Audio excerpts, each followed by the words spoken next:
Do you remember them stories about Jude Bellingham at Carrington with Solskjaer, Robson, Cantona, Sir Alex Ferguson, everybody who is anybody about Manchester United, and we still balls that deal up? Could the same scenario be about to happen all over again with Jude's brother Jobe? And yes, reports coming from Germany saying that Jobe Bellingham is a target for Borussia Dortmund. All of the details on that, and them looking to sneak in under Manchester United's target Jobe. Player of the year, young player of the year in the Championship, playing a part last night in Sunderland, taking one step closer to the Premier League. All of the details around Jobe. We touched on him a little bit last night, and we talked about what TalkSport was saying about how Manchester United's interest is getting bigger and bigger in Jobe Bellingham as one of their midfield voids that we're looking to fill this summer in the transfer window. We're going to talk about that in detail. Update on Garnacho, Bruno Fernandes. Remember him? Yes, the young 17-year-old that United just brought in from Le Havre. Supposedly going out to Lausanne, and not featuring straight away for Manchester United. Well, there is a story going around today, an exclusive that Gimme Sport said about him. That might not be the case. More information on that. Kone's production through the Youth Academy and him featuring this weekend. Yes, this weekend. And who is Juan Hernandez, another 17-year-old wonder kid, or apparent wonder kid, that Manchester United and Chelsea are targeting with a ridiculously cheap release clause with his contract ending in a year's time. All of that jam-packed into this morning's show. Saturday morning, Premier League weekend is here, everybody. In your live chat right now is a link to the Match Bingo. We'll have more on that later. It is Match Bingo time this weekend. Obviously, our sponsors here on Forever United TV. We'll get into that in a little bit as well. But let's start with the Jobe Bellingham story and everything that's going around this. Now, we've covered this. I've covered this in detail from Manchester United's stance, from Chris Rigg and possibly being him or Jobe Bellingham. Two midfielders, young teenage midfielders playing at Sunderland at the moment. Obviously fighting for promotion. 1 foot in the final after the win last night against Coventry. So good result straight out for them. Looking likely that they've got a big chance of being in the Premier League next season, and that in fact itself could actually kibosh any deal for Jobe Bellingham leaving Sunderland. If he makes it into the Premier League with them, you could easily see him staying, and that's been the word and the report around Jobe Bellingham. If he actually gets into the final, into the playoffs, into the final, and then into the Premier League, the price goes up and nobody probably buys him. And Sunderland hold all the cards then, obviously, because they can afford him with that 130 million injection going into the Premier League from the Championship. Whether or not United feel like they can wait another year on top of that for when Sunderland go back down, which is usually the inevitable when teams come up these days, we will see, won't we? But the story and the interesting one this morning is, and with that not being confirmed, obviously, United have been linked with Chris Rigg and Jobe Bellingham, and Jobe Bellingham has moved to the front of the queue when it comes to Manchester United's favourite option going into the summer. 30 million, 20 to 30 million is the price tag on Jobe Bellingham right now. 19-year-old, not played one game in the Premier League. Seems like another one of them risks, but you know the same scenario that happened last time. Jobe Bellingham, different player to Jude, different position. Similar pathway, smashing it with a team in the Championship, young player of the year, again, like his brother, and now coming into a very, very pivotal summer and everything that could happen for him transfer-wise, all coming to the fore. United in already, know exactly what the price is, and Jason Wilcox, Christopher Vivel have been at the forefront of this move for Manchester United. But Patrick Berger from Sky Germany has reported that Borussia Dortmund are ready to pounce and have put Jobe Bellingham at the top of their shopping list for this summer. Could it all happen again with Bellingham? Like it did before, United had everything in place. Are we about to make the same mistake again, is the question I'm posing here. Is Jobe Bellingham worth that fight? Well, you've seen what's happened to Jude. You've seen how he has got. I'm not saying that his brother is going to be just as good and has go on to do as many things as what Jude has done, but he is a very, very good player, and his pathway is exactly the same. Can we afford to miss out again? This is where Manchester United's new structure and new recruitment team are going to be tested, because beforehand, like I said, Manchester United, when Jude Bellingham was in the house at Carrington, you've heard the interview from Ole Gunnar Solskjaer, Cantona, Brian Robson, Sir Alex Ferguson. Everybody was there who was necessary to try and lay out a plan and a pathway and get a deal done for Jude Bellingham. If he's in Carrington, you've got them legends. You've got people talking to him. Solskjaer had a full plan laid out for him, and Murto took him away and ballsed up the deal completely. Now, this is not going to happen again, obviously. You're not going to get a scenario where Sir Alex Ferguson, Eric Cantona and Brian Robson are all in at Carrington. I'm not saying that that's going to happen. But obviously, with the likes of Jason Wilcox and Omar Barada, Manchester United's new recruitment and negotiation team that's in place, you can expect Manchester United to, or you can expect us fan base to feel, I feel anyway, a little bit more confident that we can get deals like this done. Jobe Bellingham right now, I think probably 20 to 30 million pound with how he's played this season in the Championship at 19. You're investing into a future player, really. I look at Jobe Bellingham. I'm not comparing. Well, I am comparing him, but I'm not in a way. I like Patrick Dorgu at 20, 25 million. That's the mark. You're investing into someone that's got a decade in front of him at the highest level if you have recruited the right type of player. Jobe Bellingham, apparently, according to Sunderland fans that I have spoken to, is better than Chris Rigg and is the better player. They have been more than happy with Jobe Bellingham's progress through the season. Look, you only have to watch the Championship. You only have to go on Sky and watch the EFL and listen to the pundits and listen to everybody talking about Jobe Bellingham. He's going to move to a big club. Someone is going to take him. Are we about to be the Manchester United of the nearly years again and not get this deal done? Now, I think if United get the Champions League, I just think, you know what? Go out and get Jobe Bellingham, go out and get Edison. You can get both players for near 80 million. You can afford it. Get your two strikers and your 10s. Just go out and do what's necessary and trust in what Ruben Amorim is going to do with Manchester United. If you want to be right behind this manager, you're going to have to give him what is necessary in terms of quality of player and quality in depth. And that's, if United are in the Champions League, I think is the right move. Because I don't think Jobe Bellingham is going to play ahead of the likes of Bruno Fernandes and Manuel Ugarte. He compete with Manuel Ugarte, different type of player, but he's not ahead of Edison. He's not ahead of players like that. At the moment, I don't think he would get in ahead of Casemiro. Obviously, I don't know if Casemiro's going to stay next season, but whichever way you look at it, I feel like Manchester United right now need to make sure that they get these deals done, get these deals in and out of the way. Otherwise, we're just going to be regretting it forever and a day yet again. And now I do rate Jobe Bellingham, I do. I have watched a little bit of the Championship. I have watched a few games with him in this season. He's a good player, but it's really hard to gauge at the Championship level whether he is adaptable. And it's like for instance, the Liam Delap situation. You just don't know what type of first season that player is going to have. And if he has a good first season, then you see what happens. Delap turns into this player that everybody wants all of a sudden, and you've got about 12 teams, a dozen teams coming in for Liam Delap, like he has got this summer right now. Can United afford to miss out on that opportunity with Jobe Bellingham? Well, there is probably half a dozen teams looking at him right now. We've got a better chance. If we get Champions League football, I think, my opinion is, I would go out and buy Jobe Bellingham as well as other players. I think Jobe Bellingham fits into what Ruben Amorim wants. A ball-carrying midfielder with great passing range, can score goals, not like his brother Jude, don't get me wrong, sits a bit deeper, but is that ball-carrying 8 type of midfielder.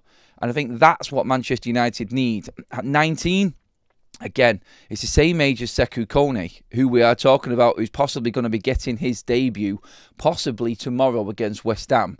Not confirmed yet, but he is going to play a part next season. That is the reports coming from Carrington. So you've got a 19-year-old in Jude who's done it in the Championship, and you've got a 19-year-old who is making his way up through Manchester United's academy. Which way would you go? Which one would you want to do? Just in the recruitment of Kone and coming through and having a first sort of adaptation to English football and life in England, or someone who has been playing season in, season out in the Championship, you're going to have to spend quite a bit more money on, but you've got a bit more of a guarantee. And you could be missing out on another generational talent at the same time. Which way do you go? Personally, I'd have both of them. I think Manchester United would be looking at this. And I don't want this to happen, but there is probably a scenario inside of Manchester United where they look at Kone. Do we have to go out and buy Edison if we're going to bring in Bellingham and we've got Kone and we've still got Manuel Ugarte and Toby Collier? You know, that's where I'm thinking, I don't like that version. I prefer the Edison. Give me that perfect player right now who is Champions League proven, quality trophy winning, challenging for titles proven at 42 bleeding million. I'm sorry, you cannot ignore Ederson. And Jobe Bellingham for a lot, 10 million quid less. You see where I'm going with this, don't you? But I think United do want Jobe Bellingham. At 19, obviously 6-7 years younger than Ederson. That's the snag. Well, it's not a snag, but that's the difference. That's where I think Manchester United's recruitment is going. They want the younger players that they know they've got years to come with. They want a young side. But again, I just feel I'm stuck because I want United to go all out in the attack. And I'm all for 2 10s and a 9 coming in, like we reported last night. Semenyo and Bumo, obviously Cunha, and then bringing in one striker with that, as long as you keep, obviously, Rasmus Højlund there as well as a backup. But then again, I do know that Manchester United's midfield has been carved open so many times, and we lose control of football games because we haven't got the technical, brilliant players in that midfield that can compete, combative. I've got the engines, and I've got the quality to open up defences as well with their passing capabilities. Ederson, all of them. Now, Jobe can get there, obviously, and he's one for the future. If United went out and bought 2 central midfielders this summer, I would be a very, very happy man, because I feel that's what United need. They really do need 2 central midfielders for me. They need 2 10s. They need... No, sorry. Do you know what? I'll say this now. 2 central midfielders, 2 9s, right wing-back, goalkeeper. But right wing-back is down the pecking order because of what we've got coming through and what we've got adaptability-wise with Amad, Dalot and Dorgu already there on the right-hand side. We've got Diego, Leon and Amas and Dalot and Dorgu who can play on the left as well. So wing-back-wise, I think Manchester United are doing better in that position. I think centrally we are very, very weak compared to other teams at the top of the Premier League. So that's where the investment needs to be. 10s and 8s and out-and-out 9 are still... I'm stuck because I think we need 2 in every single position in our spine apart from centre-back. And we need 2 8s, we need 2 10s, we need 2 9s. And that's only if Manchester United do move players on as well. I could go with just 1 10, but realistically, the bigger gap is midfield and 9.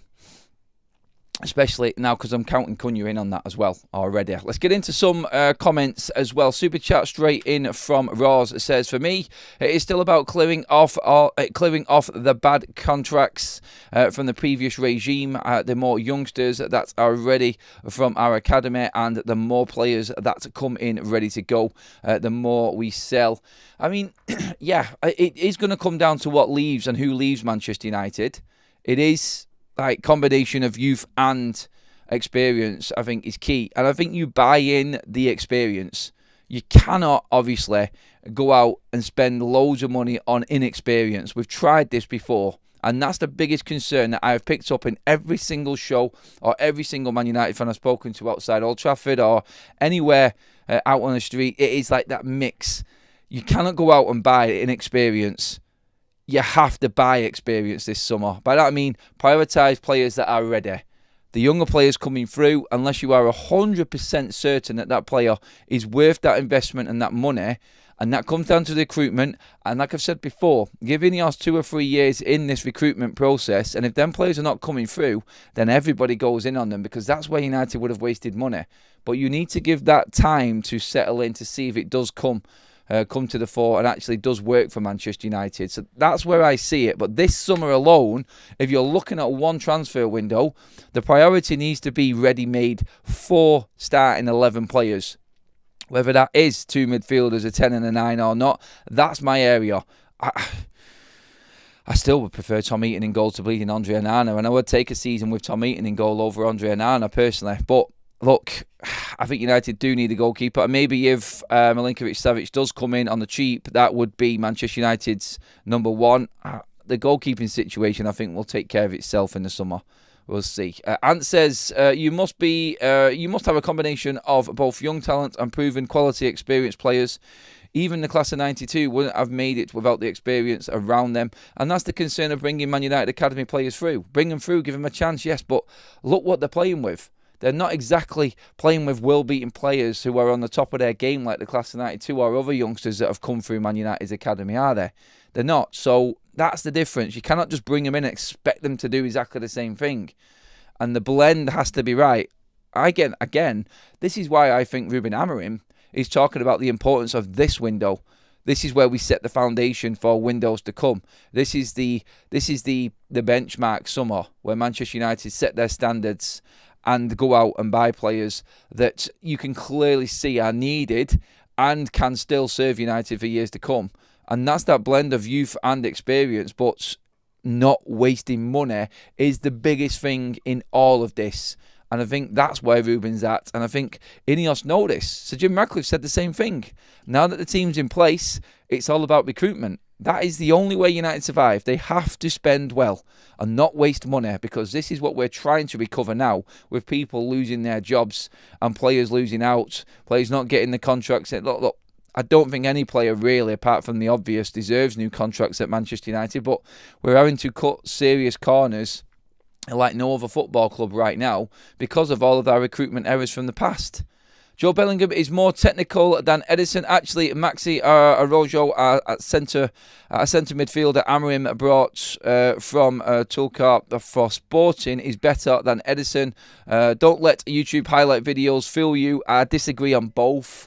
Actually, Edison's better than both, in my opinion. But Ricardo, you've got your opinion there. I disagree with it, but that's fine. I look at Edison and I've not seen anybody with an engine get up and down like he does. And that's the difference in Manchester United's midfield, because Ruben's system is solely reliant on someone who can get up and down that pitch, which is why Bruno Fernandes has been playing here, there and everywhere, covering everyone. You need somebody else with that engine. Agate hasn't got it. Casemiro hasn't got it. Kobe Mainu has not got that engine. He has got a reserve engine on top of what he's got, Edison. And that's the quality that he brings. I would take him over both, mate. Disagree with you on that one. Adam, why is Koenig never getting a chance? I think it's simply because we've had midfielders like Casemiro, who I think we've had to sort of nurse through these last few months to get enough game time in for the Europa League. Like, Casemiro has come to the fore. Bruno Fernandes is there. Manuel Agate, we're trying our best, I can see, mate, to actually try and get game time and get better. He does need to improve. And it is only his first season, so second season decisions and syndrome will obviously kick in for Manuel Agate next season. So let's see what happens with him there. But yeah, I do believe that United, I don't know if Kone, they took their time with him in bringing him through. He didn't play for a while, for a few months in the Manchester United academy. And now he started to play, get game time. Bit shaky start. I was at a few of his games and watched him closely. He hasn't filled out at all. He's very, very slight, but he is agile and he gets around.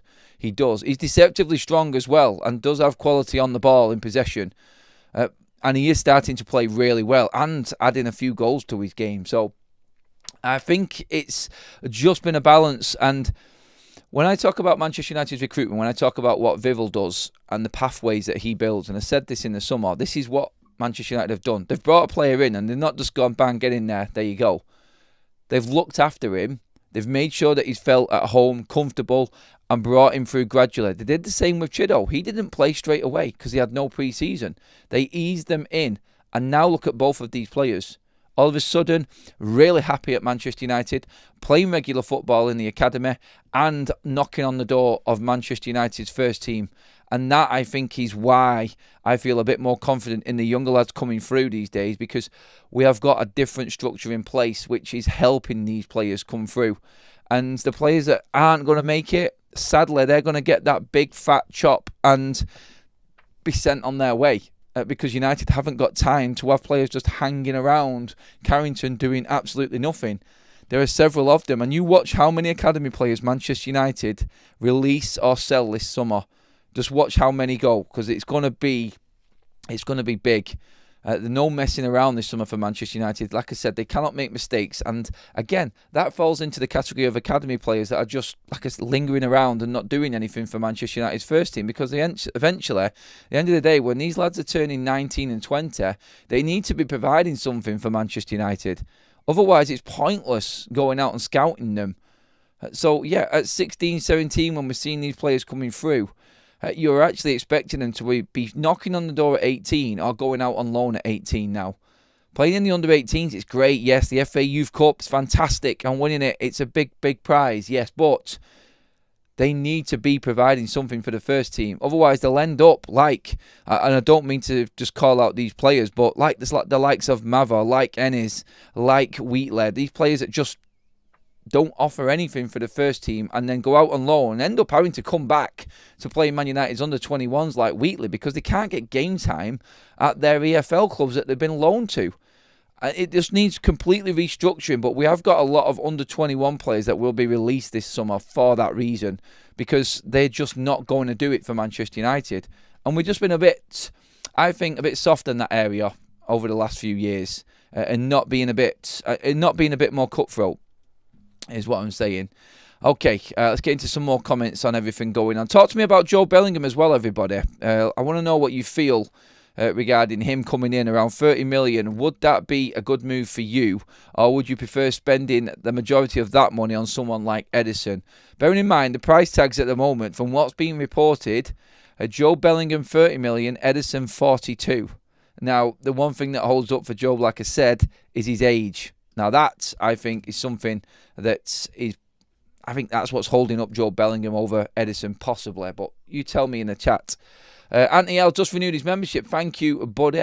The Prem 2 is a huge problem with regards to development, in my opinion. I'd scrap it and go straight to loans and personally. It's a good shout, mate. We should just bring back the reserve league. That's what we need to bring back. Giving these players experience playing with first team players. Like the loan system and under 21s just does not work. Under 18s, fine. And then I think there should be a reserve league again, where you've got 18-year-old, 19. So when they turn 19, I think under 18 should be 18-year-olds. If you are under 18 at the start of the season, if you turn 18 through the season, I still think you should be able to play in the 18s. Then when you turn 19, you should be playing against men. You should be playing against first-team players. It should be a reserve league. Honestly, that would be brilliant for the development of so many players, not just United. I think it works for everyone because then you're not having to find these loans. Players that are coming back from injury can play in the reserves and play in competitive games. And alongside that player coming back from injury from the first team could be a young academy player playing alongside a seasoned pro and gaining experience, the physicality and what's necessary. It just makes so much sense. Baby Jobe should just go Dortmund, just like his bro Jude, because he will be able to play regular. If he goes elsewhere, he will just be a bench warmer at a top 6, unless he stayed at Sunderland. Look, that probably is the case. That probably is going to be the case. But what he does need to also understand is that it might not work out the same way. At 19, Jobe is better than Jude was. Sign him up, says Wayne, who's just renewed his membership. Thank you, Wayne. Appreciate that, buddy. Yeah, I mean, it's not always going to be the same. Like, Jude Bellingham, if he was talking to Jobe, would probably say, go to Dortmund and do what I did. You know he would. And it doesn't always mean that it's going to work out just as good as it did for Jude. The problem you've got is he is a different type of player. And I think, like the comment just said there, he could actually be better than what Jude was and go out and absolutely destroy it. And you've got to be ready to make that commitment to a player like that. Otherwise, you miss out and you end up having to pay an absolute fortune after he's gone and smashed it at Dortmund. Can you look at Jobe Bellingham and say, come into our side, we're going to guarantee you at least 20 starts this season.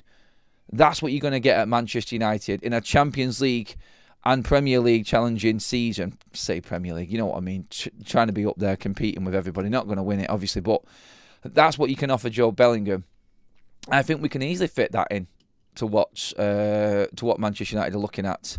Forever Ed says that we need to actually start competing at the top of the Premier League first. This will attract better players and give us buying power. Look, we need to start buying players that are going to do that for us this summer, mate.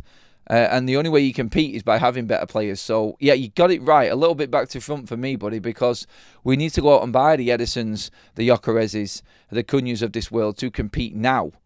You're not going to compete with this Manchester United side for any Premier League title. They've proven that this season. So you need to invest now. And the Champions League gives us that opportunity. Sunderland is my family's team. Edison is more worth it. Rigg has a higher ceiling than Bellingham. Bellingham and Rigg are players players you but out on loan, and you buy them. Sorry, it's not bust, it's buy. It's supposed to say there. Sorry, typo threw me out there, matey.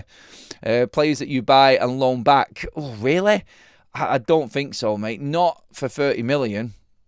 Definitely not. But that just goes to show that somebody else's opinion is that Jobe Bellingham's not even Premier League ready. That's what I want from the chat. Get them sort of comments coming in, everybody. Only teenager I'd sign for the first team this summer is Mastantuono. He scored the winner again at midweek for River Plate. Look, Mastantuono is going to be an interesting one coming up in the summer as well. We're still waiting for the next instalment because we know that it's Manchester United and PSG who are top runners for Mastantuono. And United have already told River Plate that they are willing to spend the release clause, the 38 million quid on him. And so over to the summer, and what happens there when United are looking at another 10, you've already got one there. Like we talked last night regarding Semenyo and Brian Mbeumo. If you buy Mastantuono and you commit that money in, then that's your other 10 pretty much done at Manchester United, and that you're going to have to really be careful with, because you cannot go out and spend 38 million on that player as well as bring in an Mbeumo or a Semenyo on top of Cunha. Then you're struggling to fit players in, and that money could have been spent on an Edison or a midfielder or another striker. I think United just need to be careful. The way I look at this, and this takes us into our next story, and what I wanted to talk about regarding Graham Bailey's story at the bottom of your screen. Again, now I've spoken about this a lot. I've spoken about this a lot regarding Garnacho, as you know. And he has said, as you can see there at the bottom of your screen, that Manchester United's... sorry, I'm just trying to find the bloody story now. Where's it gone? There it is. Sorry about that, everyone. Garnacho is very much still on Chelsea's radar. They are looking for someone to operate from the left side, and they know that Garnacho is keen on the move, and he is a huge talent. They think he would be a good fit. Now, Chelsea taking Garnacho is not going to go away. Chelsea are in for Garnacho. We've said this before. They're going to be losing out on Felix. They're going to be obviously moving Mudryk on as well. Obviously, all the other forwards that are in and around Chelsea right now, there's a lot of discussions going on. But Garnacho is 100% top target. Now, I'm only talking about Garnacho this morning, and that news is fresh from Graham Bailey. He's just updated us on what's happening from the Chelsea side of things. I think Napoli do come back in and put in a significant bid for Garnacho. I really do on this one. But I think what we're looking at here is, when we're talking about Semenyo and we're talking about Brian Mbeumo, we're talking about Mastantuono, players like this, Shirke, Cunha, all of these 10s coming in. This only works, and if this is the plan, like what Sky was saying last night, then somebody has to go. I didn't get round to talking about it last night because we ran out of time, but Garnacho is the obvious one that will go. Now, Paul Scholes has been talking about Garnacho as well. He fits perfectly in a 4-3-3, a 4-4-2 type of formation. Like what we were dealing with Ten Hag. He's great, and he'll go and score loads of goals for another football club, and it will be painful for Manchester United fans to watch this. But the key words he said in the same statement were that he just doesn't see where he fits in a Ruben Amorim side. I've been banging on about this forever and a day, and people think I've got this some form of like vendetta against Garnacho. No, I love the kid. I would love him to be on the bench next season because that's where he belongs. He's a 20-year-old lad that has got decent numbers at certain moments for Manchester United, but only at a certain level. And I think if you're looking at competing, like everyone in the chat is saying today, up there at the top of the Premier League, even if it is in amongst the top 6, if you want to break into that top 6 of the Premier League and guarantee yourself a place in Europe or any European competition, then Garnacho's a bench player behind Cunha, Ahmad, Bruno, Mount, and supposedly one more number 10. That's what I'm talking about. You don't see where Garnacho fits in, because even with the squad now, when everybody's fit, he's on the bench. You're bringing in 2 number 10s as well as what we've got. End of days. End of days. Then Garnacho's time at Manchester United is over if we go and bring in 2 10s. I'm telling you right now, because I want him to stay. I want him to be there as part of the squad and the rotation that's going to be necessary, particularly if we're in the Champions League and in the Premier League next season, then I think we are going to need strength in depth. But I do believe that his pathway is completely different to what other academy players. And this is where this show works in as one and what I'm trying to make. So we talked about Kone and Chido and what they did when they came into Manchester United. Garnacho was just thrown in by Erik ten Hag and played and overplayed constantly to a point where Garnacho now feels he is a first-team regular player and wants a specific amount of game time at Manchester United. The reality is, he's an academy player that has come through that should be working behind and playing possibly 20 games a season. That should have been the realistic development over the last couple of seasons for Alejandro Garnacho. But no, he's now turned into a 40, 50 game a season player and expects to play games. And this is why I think he's developing now and will come to a head this summer where Garnacho leaves because he cannot get the same amount of game time. He hasn't been treated right, I don't think, by Manchester United coming through. I think Ten Hag overused him and he now sees himself as that player. When really, when you look at his 2 full seasons at Manchester United, he's been part of a team that has had our worst ever goal output and worst ever Premier League finishes. 8th and 13th to 15th. Like last season was a disaster. This season, even worse. And I'm not talking about these cup games because Garnacho has performed on them levels. FA Cup, League Cup, Europa League. They're the levels of games that Garnacho's turned up in, and that's what he's got. If you bring that into a rotating Premier League and Champions League team, he is perfect. I just think because of what United have done before, they have now left Garnacho in a position where he feels he should be a regular first-team player when he's not. He isn't good enough to start game in, game out. He's not. There are better players out there, and United are bringing them in this summer. I just don't see him wanting to stick around if he is going to be on the bench, and that's what I see. Ahmad was 40 plus million loans that really helped him. I don't know what you mean by that, mate, in terms, thanks for the super chat, mate, or what the point was behind it, but we nearly sold Ahmad for 30 million in the summer. That's something we do need to remember. Flash says, what I'd like for next season is to start Bruno and Cunha in the 2 attacking midfield roles, and also have players like Xerxes, Garnacho and Mount as options. Like I just said, Flash, does that mean that Ahmad moves to right wing back for you, mate, because you forgot about him?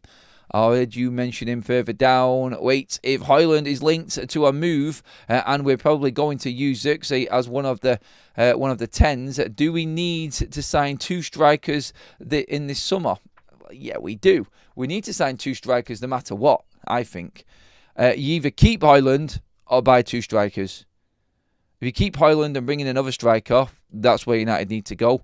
You've got covering 10s. Go and invest deep in the 8, I think, is where the next priority needs to be for Manchester United. I really do. Let's not forget what Man United have got coming back. By the way, Joshua Xerxes thinks he's got a half outside chance of being available for the final. Now, that's just him talking. I don't know. I've seen some reports going around on it, but I don't know if there is a chance of that. I've not seen any pictures of him training, and I doubt he will be available. I really do. But it would be nice if he just turned up on the bench or something against Aston Villa in the last game of the season. I think he deserved it. One player I would love to see get back on the pitch this season above anybody else is Joshua Xerxes. After everything that's happened to him this year, I think he is one, definitely. Almac says, Bruno has to go. We can't turn down 120 million for a 31-year-old player. Build him a statue, but take the money. Romano has been talking about Bruno Fernandes again on his YouTube channel last night, talking about that bid being genuine. Like, El Halal will not give up on Bruno Fernandes, and they will offer him the world to play for them. So, again, everything that's been said this week after that news when it broke with Bruno has been, I feel, it's not been like subdued.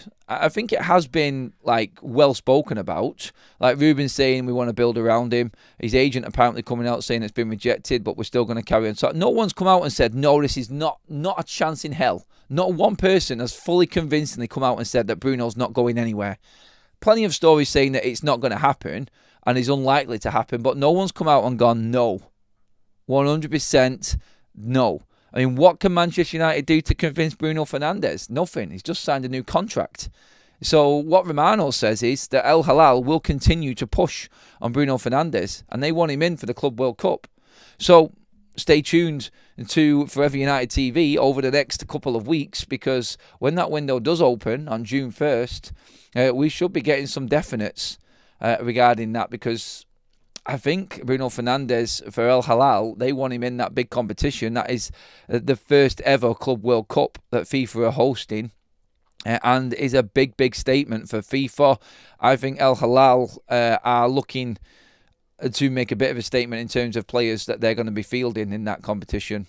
I really do. It's going to be a mad opening to the transfer window, with everybody scrambling around for them players. So that, I think, is just one to watch. With Bruno, not too sure where it goes. Moving on to Canabiac. Remember him? Enzo Canabiac, bought in from Le Havre to Manchester United, now going to Lausanne, our sister club under the Ineos umbrella, that is. But there is rumours and stories going around, and an exclusive this morning in Gimme Sport, that Canabiac could actually feature for Manchester United in pre-season.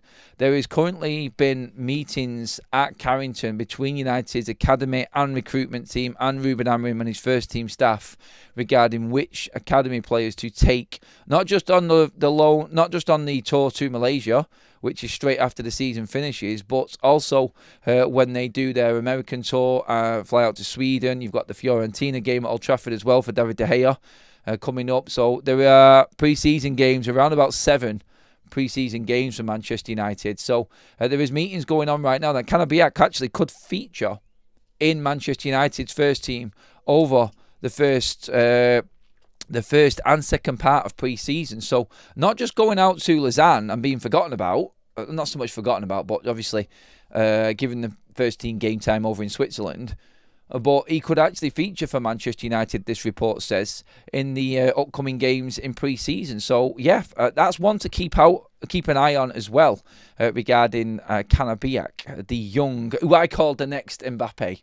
I'm just trying to manifest something brilliant happening for Manchester United, that's all. Greg with the super chat says, they'll offer Bruno the world, but United and Ruben and next phase of our club is Bruno's world. I'm not worried.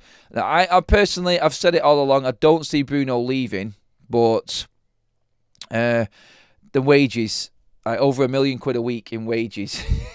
Tax-free, God's sake.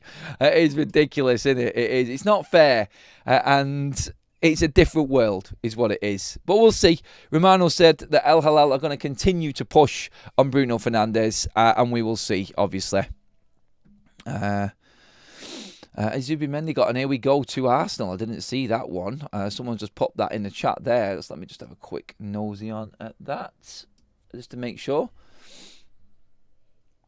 Let's just see on that one. I've not seen anything there anyway just yet. But yeah, when you look at, for instance, what I said there, Canabiac coming in, Manchester United do have an awful lot of young players coming through. And I think this whole push and development of our younger players coming through right now, it could be scuppered by what Manchester United do in the transfer window. We need ready-made players now. And again, why Ruben has said that this summer, why Sir Jim Radcliffe has said this summer, the recruitment is now the most important part. It has to be players that are also in a position and at a stage of their career that can help the younger players coming through, and these younger players can then carry on where they left off. That's the whole recruitment side for Manchester United this summer, and that's why it's so vital in every aspect. The young academy player level, the younger players we're looking to bring in, and then the experienced ready-made players. Now, Manchester United as well, in another bit of news, have strongly been linked, and I was told this personally yesterday, and then it came out in the news yesterday as well. And the headline, I'll just read it out from Sky again, is that Manchester United and Chelsea are closely tracking Juan Hernandez Torres, a 17-year-old midfielder at Barcelona, and are considering paying his $5 million release clause. He hasn't featured for Barcelona, hasn't got anywhere near the first team. He's playing in and amongst the academy level, but isn't even playing that much. Now, Why United and Chelsea are looking at this kid, I don't know. Off what he has performed level-wise this season hasn't been that much to go off, obviously. But 5 million release clause for a Barcelona academy player. You're usually just thinking there straight away, Barcelona level player, he's got to be decent. And it doesn't always work out that way. Look, this could easily be another Cesc Fabregas, Gerard Piqué situation where the player comes out of Barcelona because there's too much talent coming through from their side and moves over to another academy and does well. You just don't know. It's the unknown. But this is just another story that I wanted to bring up because recruitment levels, we've gone from Jobe, the unknown teenager, to spend money on, to Edison, the ready-made player, now back into Canabiak, and Manchester United looking at Juan Hernandez Torres at Barcelona as well. That story is doing the rounds on social media, so if you see anything on that, it is genuine, it is real. And again, it's another unknown player for Manchester United to be looking at. And it's another one for the academy side of Manchester United to nurture through. I think that's all this is. But again, it just goes to show United have got an abundance of talent coming through.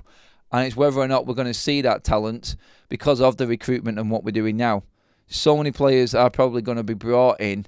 Is it going to hamper any of these players coming through? There needs to be a nice little blend, I feel, more than anything else.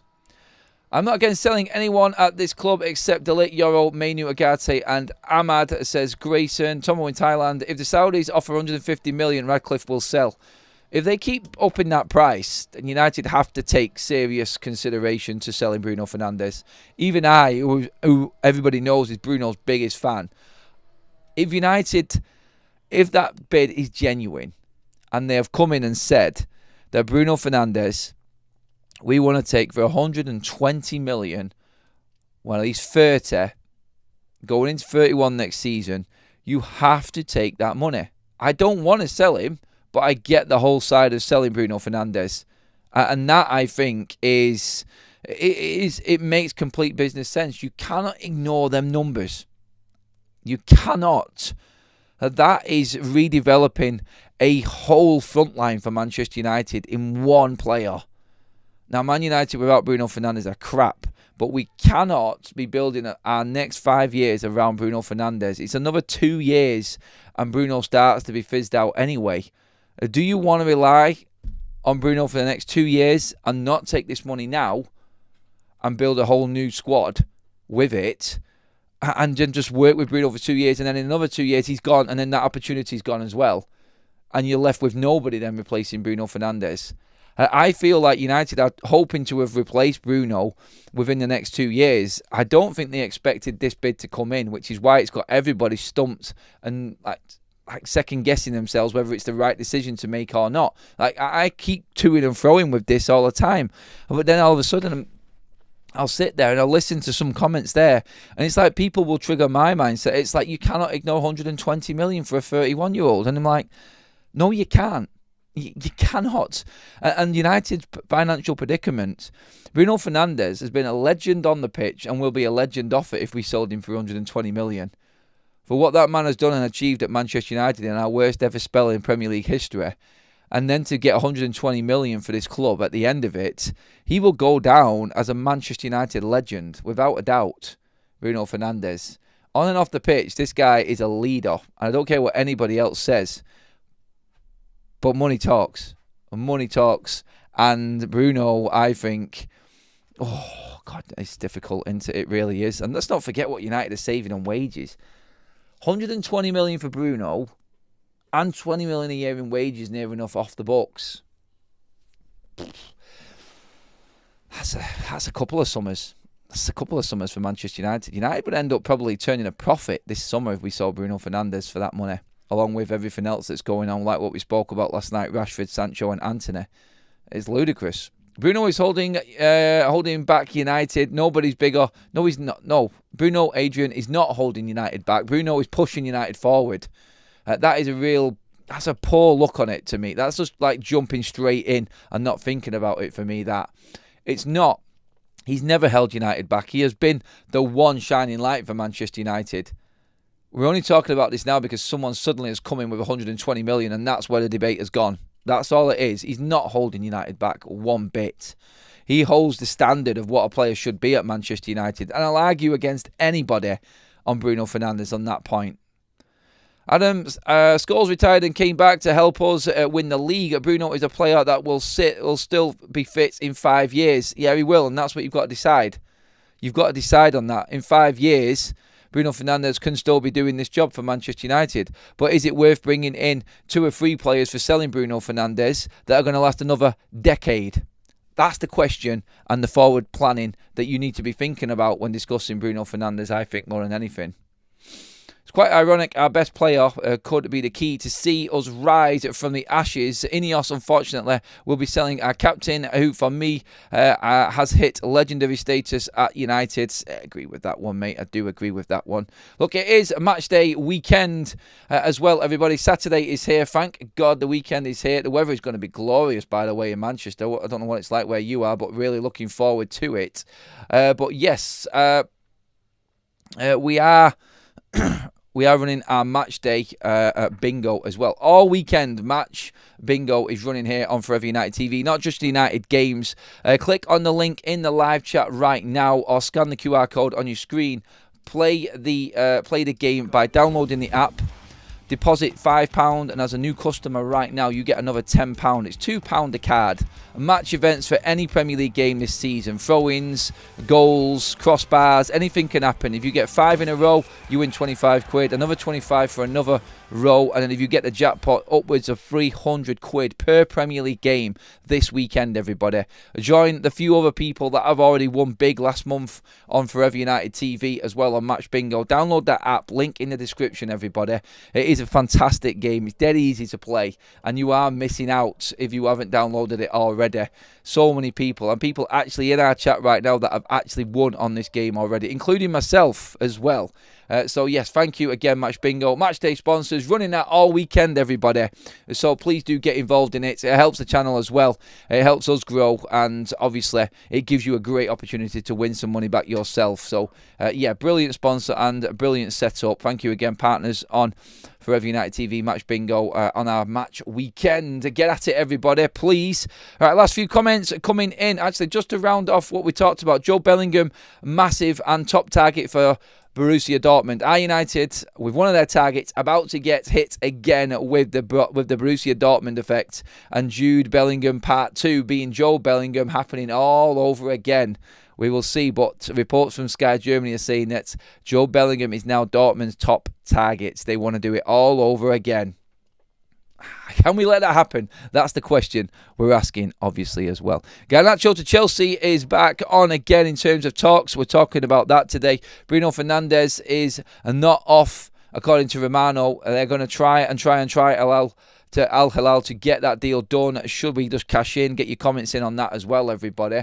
And that pretty much rounds up our show. Kone to come through. Juan Hernandez, another player from Barcelona's academy for Manchester United, looking at a release clause of $5 million to bring him into United. Can Abiak to feature in Manchester United's team in the pre-season tour as well? The player we just bought in from Le Havre. All of that to talk about. Get your comments in the comment section, everybody. That is your Saturday morning all wrapped up, people. Go and enjoy your day. I think I'm going to go and sit out in the sun for a bit and chill. Watch a bit of football later on as well. Get involved in Match Bingo. The link is right there in the live chat, everybody. I'll scan the QR code on your screen. Join us this weekend with all of the action. And that's us all done. Thank you, everybody. Mods, great job again. Everybody who donated and super chats to the show, thank you so much. That is us all wrapped up. Please hit the like button on your way out. Thank you if you have already. Hit that subscribe button as well. I will keep you updated with everything going on at Manchester United. But for now, that is it, everyone. Thank you so much. I'll see you all later on this evening with the evening show. It will be probably in and around the match's usual time, about